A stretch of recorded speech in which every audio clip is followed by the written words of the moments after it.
예, 오늘 말씀은 히브리서입니다. 히브리서 13장 7절과 8절 읽어드리도록 하겠습니다. 히브리서 13장 7절과 8절입니다. 여러분의 지도자들을 기억하십시오. 그들은 여러분에게 하나님의 말씀을 일러주었습니다.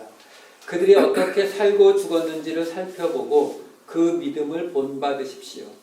예수 그리스도께서는 어제나 오늘이나 영원히 한결같은 분이십니다. 아멘. 예, 우리 송 목사님 동부 아직 안 가셨는데 예, 오늘 아마 가실 거예요. 그래서 또 역시 대타로 왔습니다. 예, 오늘은 밖에 날씨가 약간 꿀꿀해요. 네, 그죠? 네, 그래서 저도 오늘 꿀꿀한 이야기를 좀 하려고 그 인터넷을 보다 보니까 이런 게 나와요. 각 종교별 신뢰도 조사 이런 거 나오면 보통 가슴이 깝깝해지죠 요즘은. 이 국민들이 볼 때 각 종교별로 신뢰도 어느 정도 그 사람들을 우리가 신뢰할 수 있다라는 그 신뢰도 조사를 했는데 카톨릭이 제일 높아요. 44%. 불교가 33%. 예, 기독교가 17%. 예, 아주 울적합니다. 그죠? 근데 캐톨릭은 믿으면 안 돼요? 왜요? 네, 질문하는 건데. 똑같은 종교가 아닌 거예요? 아니, 그러니까 이거는 이런 거하고 똑같아요. 지금 제가 카톨릭이나 불교나 그 기독교의 어떤 진위라든가 옳고 그름을 얘기하는 것이 아니라, 예를 들어서, 뭐가 좋을까요? 사람들이 조사했더니 영락교회는 70%를 믿는다고 하는데, 파사다 장로교회는 50% 믿는다 그러면 기분이 꿀꿀해지잖아요. 그죠? 그 얘기를 하고 있는 거예요. 우리가 속한 곳이 사람들에게 믿음을 주지 못하고 있다니까, 신뢰도를 주지 못하고 있다니까 기분이 좀 그렇죠. 또 다른 조사가 있어요. 한국에 여러 가지 단체들이 있는데 그 단체들에 대한 신뢰도 조사를 했어요. 제일 높이 받은 게 시민단체가 59.5%의 신뢰도를 받았어요. 여기 종교단체보다도 높아요. 시민단체가. 그 다음에 이제 언론이 11%. 예, 중앙일보도 여기 포함되는데 정부가 9.8%, 사법부가 6.9%, 개신교가 3.2%. 개신교 뒤에 딱 하나 있어요. 국회 1.4%. 이 조사들이 참 우리의 현재 모습을 참 보여주고 있는 것 같아요. 이 직업별로도 조사가 나와 있는데 33개 직업군 가운데에서 신부님이 11위, 스님이 18위. 저도 목사이지만 목사님이 25위. 이게 저한테도 꽤 심각합니다. 우리 성 목사님 같은 경우야 어려서부터 그냥 목사 되기로 작정하시고 계속 오신 분이니까 속된 말로 시장이 어떻든 저렇든 상관없이 그냥 목사하시는 건데, 저처럼 이렇게 세상에 있다가 이거 포기하고 일로 왔는데 이쪽 시장이 이렇게 안 좋다니까. 이런 이야기들은 인터넷에 사실 굉장히 많이 넘쳐나요. 그죠? 최근에 와서 이 한국 기독교는 사실 어떻게 보면 거의 동네북 수준이 되어서 새삼스럽지 않습니다. 그런데 제가 이 이야기를 새롭게 꺼내는 이유는, 저도 이런 이야기들을 많이 보지만 별로 그렇게 심각하게 별로 생각 안 했어요. 왜요? 제가 있는 교회는 괜찮으니까. 그렇게 생각했거든요.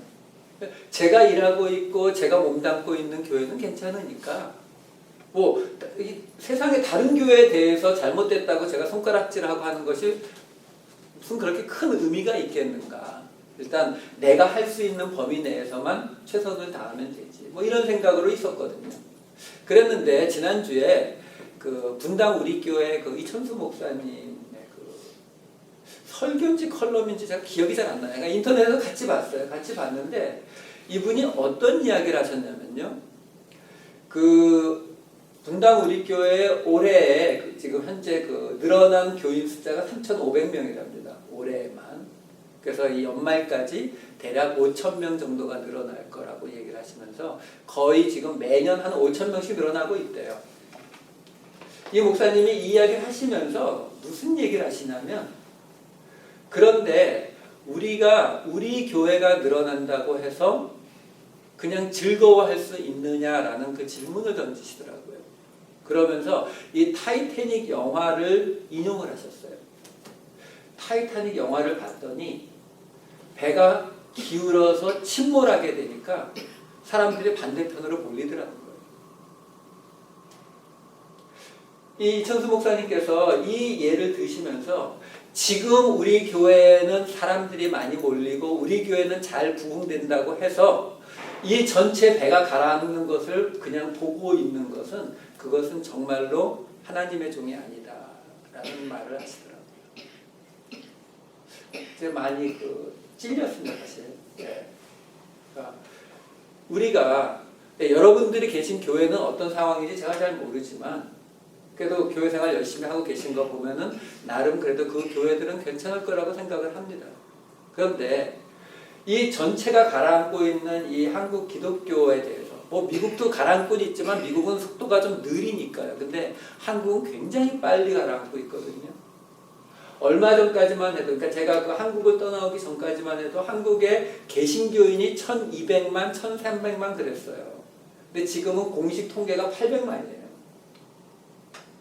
그러니까 이 기독교 안에서 조사한 것만 가지고도 거의 3분의 1이 없어졌어요. 그렇다면 우리가 이것에 대해서 이제는, 물론 우리가 이유는 찾을 수가 있어요. 뭐 신문에 났다시피 뭐 세습을 했던 어떤 목사님, 뭐 여자 문제가 있었던 어떤 목사님, 이런 분들한테 우리가 손가락질하는 걸로 끝낼 수도 있어요. 하지만 이 국민들을 대상으로 한 이 신뢰도 조사는 물론 그런 분들에 의해서 더 나빠진 건 있겠지만 전체적인 우리 개신교인들에 대한 신뢰도가 떨어진 것이지, 그 한 분, 두 분에 대해서 우리가 손가락질하고 그분들이 없어지거나 바뀐다고 해서 나아질 상황이 아니다라는 거예요. 그렇다면 이 시점에서 우리가 서 있는 자리가 어디인지 한번 돌아볼 필요가 있다라는 겁니다. 그 유명한 목사님들은 그분들이 고치시기를 기다리는 거지만, 우리는 고칠 것이 없는지, 우리가 생각하고 있었던 하나님을 믿는다고 하는 것은 잘못된 부분이 없었는지를 다시 한번 생각해 볼 때가 되었다라는 거예요. 이러한 문제를 우리가 내부에서 자꾸 문제를 찾으려고 하니까 해결이 안 돼요. 이게 뭐 제자 훈련이 잘 안 돼서 그렇습니다. 또는 뭐 우리가 예배가 아직 제대로 되지 않아서 그렇다. 자꾸 내부에서 찾으니까 아무런 해결이 안 돼요. 이럴 때는 바깥에서 우리를 보는 그 시각을 좀 우리가 들어볼 필요가 있어요. 그 사람들이 저 사람들은 믿지도 않는 사람들이니까 우리하고 관계없는 사람들이야, 이게 아니라 그 사람들이 보는 시점이 정확할 수 있어요. 그래서 제가 전에도 한번 이야기했지만 이 세계적인 무신론자 리처드 도킨스 이야기를 다시 한번 좀 해드리려고 해요. 이 리처드 도킨스라고 하는 사람이 영국의 옥스퍼드 대학 교수입니다. 이 사람은 본래 전공은 동물 행동학자예요. 동물 행동학. 그러니까 동물의 행동을 연구해서 거기서 어떤 패턴을 찾아내는 사람이거든요. 근데 이 사람이 유명해진 것은 바로 무신론을 논리적으로 증명을 하겠다는 책들을 써내기 시작하면서 유명해졌어요. 이 사람이 지금은 유명한 베스트셀러가 10권도 넘어요. 굉장히 많은데 그 중에 우리가 많이 들어본 책들이 있죠. 이기적 유전자, 눈먼 시계공, 뭐 만들어진 신, 이런 거 들어보셨죠? 가끔 이럴 때 당황을 합니다. 이 사람이 어쨌든 지금 현재 세계에서 가장 유명하고 가장 잘 나가는 무신론자예요. 그런데 이 사람이요, 그러니까 무신론자니까, 그리고 똑똑한 사람이니까 자기 나름대로 신이 없다라는 것을 최대한 논리적으로 증명을 한 사람이잖아요. 자기 딴에는. 그렇죠?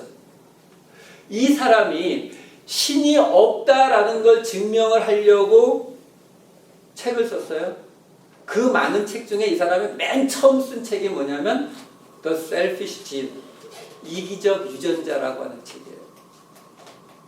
이 부분이 우리한테 힌트가 돼요. 이게 무슨 얘기냐면 이 똑똑하다고 하는 무신론자 이 사람이 자기 나름대로 신이 없다는 걸 증명을 해야 되잖아요. 신이 없다는 걸 증명을 하려고 이 사람이 생각하니까 제일 먼저 걸리는 게 있어요. 신이 없다고 말하려고 하니까 이거는 내가 설명을 하지 않으면 신이 없다는 것을 설명할 수가 없겠다라고 이 사람 스스로 깨달은 게 있어요. 그게 뭐냐면 이타성이라는 거예요. 이타성. 다시 말해서 이기적인 게 아니라 다른 사람을 위해서 나를 희생하는 모습. 이게 사람뿐만이 아니라 동물에게도 나타나거든요. 이 사람 동물 행동학자였기 때문에 이걸 설명해내지 않으면 진화론을 설명해낼 수가 없어요. 여러분 진화론이라고 하는 것 우리 옛날 중고등학교 때 배웠잖아요. 진화론이라는 게 뭐예요? 그냥 기린의 목이 길어진 이유는 높은 데에 있는 나뭇잎 따먹는 게 더 유리하기 때문에 목이 긴 애가 더 살아남고 더 살아남다 보니까 기린의 목은 길어졌다. 그죠? 이게 진화론에서 말하는 용불용설이잖아요. 그러니까 진화론이라고 하는 것은 뭐 이렇게 기린이 왜 밑에 있는 이파리를 안 뜯어먹을 생각을 했는지 이해는 안 되지만 어쨌든 진화론이라고 하는 그 이론은요. 그 맨 밑바닥에 뭐가 전제가 돼야 되냐면 모든 동물이나 모든 생명체는 자기 자신을 위해서 그 생존을 위해서 최대한 노력한다라는 게 전제가 돼야 돼요. 그래야 기린이 높은 데에 있는 나뭇잎을 따먹으려고 노력하면서 목이 길어지죠. 그게 아니라 나뭇잎이 높으니까 저거는 키 큰 애 다른 애 먹게 하고 나는 그냥 굶어 죽을래. 이러면 진화가 일어나지 않는다고요. 그러니까 리처드 도킨스가 아주 정확히 보고 있어요. 그러니까 이 사람이 신이 없다라는 이 진화론을 바탕으로 해서 신이 없다라는 걸 증명을 하려니까 이 생명체들에게서 나타나는 이 이타성, 남을 위해서 나를 죽이는 이 현상을 뭔가로 설명해 주지 않고는 그것 때문에 자신의 이론이 버티지 못할 것이라는 걸 제일 먼저 알았어요.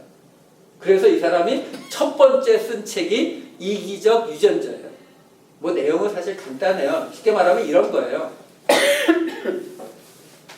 어떤 사람이 여러 사람을 위해서 대신 죽었어요. 근데 이거는 진화론에 따르면 안 맞는 거거든요. 근데 이 도킨스는 뭐라고 설명하는 거냐면 쉽게 말해서 어떤 사람이 여기 총 들고 들어와서 총 들이대면서 누구 한 사람이 대신 죽지 않으면 내가 너희들 다 죽일 거야 해서 우리 샛별씨가 대신 총 맞아 죽었다. 그러면 이 도킨스는 뭐라고 얘기하는 거냐면 그 행동은 실제로 이타적인 행동, 남을 위해서 자신을 희생한 행동처럼 보이지만 실제로는 자기가 속한 이 집단의 존속, 그 집단이 계속 유지되고 계속 진화할 수 있게 하기 위해서 선택적으로 이타적인 행동을 하게 만들었다라는 거예요. 그래서 이 집단을 리처드 도킨스는 밈이라고 해서 MEM이라고 이렇게 명명을 합니다. 이기적 유전자 이야기의 전체 이야기 딱 그거 하나예요. 자, 결국 이게 뭘 뜻하냐면 믿지 않는 사람이 볼 때에도 남을 위해서 자신을 희생하는 행동은 이해될 수 없는 행동이라는 거예요. 그거는 일단 이 지구상에 있는 생명체로서는 해서는 안 되는 행동이다라는 거예요. 여기에 저는 지금 우리 이 개신교도들이 우리가 생각해야 될 부분이 있다라는 겁니다. 여러분, 이 이타성이라고 하는 것, 남을 위해서 나를 죽인다고 하는 것의 가장 최고의 모습이 뭐예요? 예수님이 십자가예요. 남을 위해서 내가 죽는 정도가 아니라 창조주 하나님이 자기를 배신하고 자기 말을 듣지 않는 피조물들을 위해서 이 땅에 와서 대신 죽어주는 행동. 이타성의 최고의 모습이거든요. 우리가 이걸 잃어버렸어요. 우리가 이걸 잃어버렸기 때문에 세상에 밟히고 있는 거예요. 여러분, 사도 바울이요, 고린도전서 그 2장에 보면은 이렇게 이야기해요. 내가 예수 그리스도의 복음을 전하는데 말이나 지혜 있는 설교로 하지 않고 성령의 능력의 증거로 전했다, 이렇게 말해요. 여러분, 우리가 잘 알다시피 사도행전에도 나오지만 사도 바울은 뭐라고 나와요? 말쟁이라고 나와요. 말을 굉장히 잘했다고요. 근데 그랬던 사도 바울이 자신이 했던 행동에 대해서 뭐라고 얘기하냐면 자기가 지혜 있는 말로 설교를 한 것이 아니라 성령의 능력의 증거로 전했다라는 거예요. 그럼 그 성령의 능력의 증거가 뭐냐라는 거예요. 우리 한국 개신교는요, 이 성령의 능력 하면 딱 떠오르는 게 방언, 예언, 치유 이런 거를 떠올려요. 근데 그 모든 것은요, 다른 종교에도 있어요, 여러분. 다른 종교에 없는 무신론자가 인정한 우리 기독교의 고유하고 그야말로 본질에 해당되는 것이 뭐냐면 바로 남을 위해서 죽는 거예요. 이타성이라고요. 이것이 여러분 성령의 능력의 증거로 사도 바울은 복음을 전파했다라고 이야기해요. 성령의 능력의 증거는요 보여주는 거예요. 증거는 보여줄 수가 있어야 돼요. 우리 히브리서 11장 1절 우리 유명한 구절 나오잖아요. 믿음은 보이지 않는 것들의 증거라고 나와요. 보이지 않는 게 뭔데요? 내가 바라지만 아직 이루지 못한 돈이나 명예요? 아니요, 그걸 말하는 게 아니에요. 히브리서는 그게 아니고 보이지 않는 것들의 증거, 하나님의 증거라는 거예요. 하나님의 증거를 보여주는 게 믿음이에요.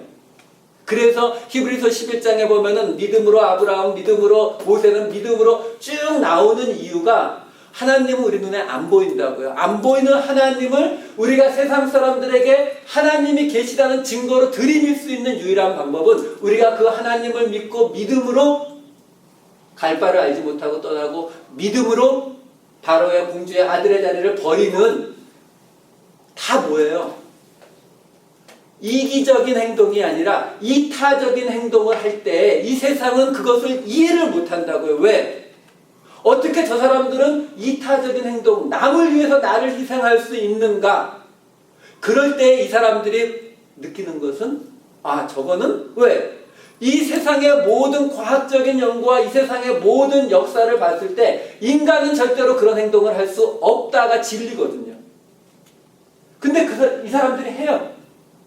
그런 사람들이 그걸 보고 보이지 않는 하나님을 보는 거라고요.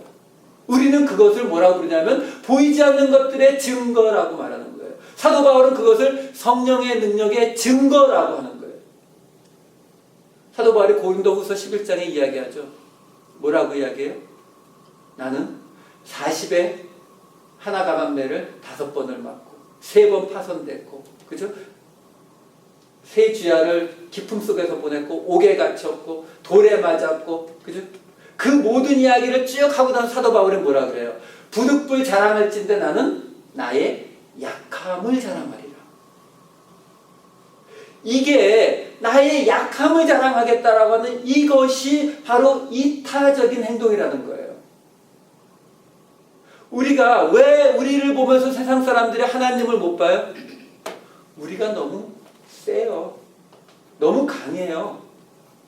내 모습 때문에 내 뒤에 계신 하나님, 예수님 사람들이 못 봐요. 여러분, 저희 교회는 본당이 좀 어두컴컴합니다. 그래서 설교하려고 이렇게 앞에 서면요, 저쪽 중간 이후는 깜깜해서 보이질 않아요. 이 조명이라는 게 그래요. 조명이 이 앞에서 이렇게 비추면은 제 얼굴이 이렇게 환하게 보이잖아요. 근데 조명이 제 뒤에서 불을 켜놓으면 어떻게 돼요? 제 얼굴이 시커매져요. 그렇죠? 자, 제가 하나님의 말씀을 전합니다. 하나님의 증거를 전할 때 제 뒤에 제가 전하는 하나님이 계시면 제 얼굴이 어떻게 보여야 돼요? 시커멓게 보여야 돼요. 시커멓게 보여야 돼요. 왜? 하나님이 그 영광을 받으시니까 제 얼굴은 시커멓게 보여야 된다고요. 그런데 사람들이 이야기하죠. 목사님 얼굴이 잘 안 보여요. 그럼 어떻게 해야 돼요? 조금 움직이죠. 이렇게 옆으로 가면 빛이 여기 있으니까 제 얼굴이 이쪽에 빛을 받잖아요. 그러니까 얼굴이 좀 보이죠, 그죠? 실루엣이 보이기 시작합니다. 사람들이 그래도 잘 안 보여요. 그럼 점점 움직이면 어디로 가요? 제 얼굴이 가장 잘 보이는 곳은 어디? 여러분, 이거는 진리예요. 우리가 하나님을 증거할 때 내 모습이 많이 보이면 그 자리는 하나님과 반대되는 자리에 가 있을 때예요. 얼마나 많은 목사님들이 정말 큰 목회를 하시다가 마지막에 여기서 넘어지시잖아요. 사람들이 요구하거든요. 목사님 조금 잘 보이는 데로 와주세요. 우리가 이 약함을 자랑하지 않기 때문에, 우리가 이 이타적인 모습을 자랑하지 않기 때문에 이 세상에서 우리가 맛을 잃은 소금처럼 밟히는 거예요. 우리는 소금인데 입 안에 들어가서 안 녹겠대요. 그러니까 맛이 안 나죠. 오늘 하나님께서 우리에게 이 말씀을 통해 오늘 본문이 뭐라고 얘기하냐면요. 지도자들을 기억하라고 하면서 그들은 여러분에게 하나님의 말씀을 일러주었습니다. 그렇죠? 근데 그들이 어떻게 살고 죽었는지를 살펴보고 그들의 믿음을 본받으십시오. 여러분, 복음은요 절대로 말로 전해지지 않습니다. 복음은 우리가 하나님을 우리의 삶으로 증거하고 우리의 죽음으로 증거할 때에 전해져요. 우리 그동안 전도대회 많이 했잖아요. 부흥회 많이 했어요. 말로 세상에 대고 수도 없이 외쳤어요. 이제는 믿지 않는 사람들도요, 유명한 성경 구절이나 유명한 가스펠송은 알아요. 하도 많이 얘기해서. 근데 그런다고 변화가 되던가요? 아니요. 더 나빠지고 있어요. 왜요? 우리의 삶과 우리의 죽음으로 증거하지 않기 때문에. 이 히브리서 기자는 행여나 이 앞에 이야기했던 믿음으로 아브라함은 믿음으로 모세는 하고 그 이야기했던 이 이야기들을 옛날에는 그랬겠지라고 생각할까봐 그 바로 뒤에다가 덧붙여 놓은 거예요. 예수 그리스도께서는 어제나 오늘이나 영원히 한결같으신 분이십니다. 결국 히브리서 11장에 나왔던 그 모든 행동들이 지금 우리에게 나와야만이 예수 그리스도의 복음이 전파될 것이다라는 거예요. 예수님께서 마지막 남기신 명령이 그거죠. 내가 내게 명령한 모든 것들을 가르쳐 지키게 하라요. 근데 우리도 배우고 지키지 않았기 때문에 우리도 가르치고 지키든 말든 신경을 안 써요. 그 결과가 지금 이 17%의 신뢰도로 나타났다는 겁니다. 우리가 하나님을 믿는다는 것은요, 낮아지는 거예요. 성령의 능력은 낮아지기 위해서 필요한 것입니다. 왜? 우리의 본성으로 못 내려가기 때문에 그래요. 사도 바울이 말했듯이 그 약함을 자랑하는 것, 두들겨 맞은 것을 자랑하는 것, 밑으로 내려가는 것, 그 능력을 우리가 보여줄 때에 이 땅에 다시 그리스도의 계절이 올 것입니다. 그것을 믿으심으로 오늘도 승리하며 살아가시고 이 세상에서 자신 있게 복음을 보여주시는 저와 여러분 되시기를 우리 주 예수 그리스도의 이름으로 축원드립니다. 기도하시겠습니다. 사랑이 많으신 아버지 하나님, 이 세상에서 아버지 하나님, 하나님의 이름이 우리 때문에 세상 사람들에게 밟히게 되었음을 아버지 하나님 고백합니다. 아버지 하나님, 우리가 강한 자의 자리에 서지 않게 하시고 낮은 자의 자리에 내려가서 우리들의 삶을 통해, 우리들의 죽음을 통해 이 세상에 예수 그리스도의 복음을 전하는 일에 다시 쓰임받는 우리들 될 수 있도록 주여 축복하여 주시옵소서. 우리에게 그 힘을 허락하여 주시옵소서. 주님께서 우리에게 약속하시고 주님께서 우리에게 축복하시겠다 말씀하신 그 하나님의 나라가 우리를 통해서 세워지는 그 놀라운 축복을 경험하는 우리 모두가 되도록 주여 이끌어 주시옵소서. 감사드렸고 이 모든 말씀 우리 주 예수 그리스도의 이름으로 기도드렸사옵나이다. 하늘에 계신 우리 아버지여, 이름이 거룩히 여김을 받으시오며 나라의 임하옵시며 뜻이 하늘에서 이루어진 것과 같이 땅에서도 이루어지리라. 오늘날 우리에게 일용할 양식을 주옵시고 우리가 우리에게 죄 지은 자를 사하여 준 것 같이 우리의 죄를 사하여 주옵시고 우리를 시험에 들지 말게 하옵시며 다만 악에서 구하옵소서. 대개의 나라와 권세와 영광이 아버지께 영원히 싸웁니다. 우리에게 말씀을 주신 하나님께 감사합니다.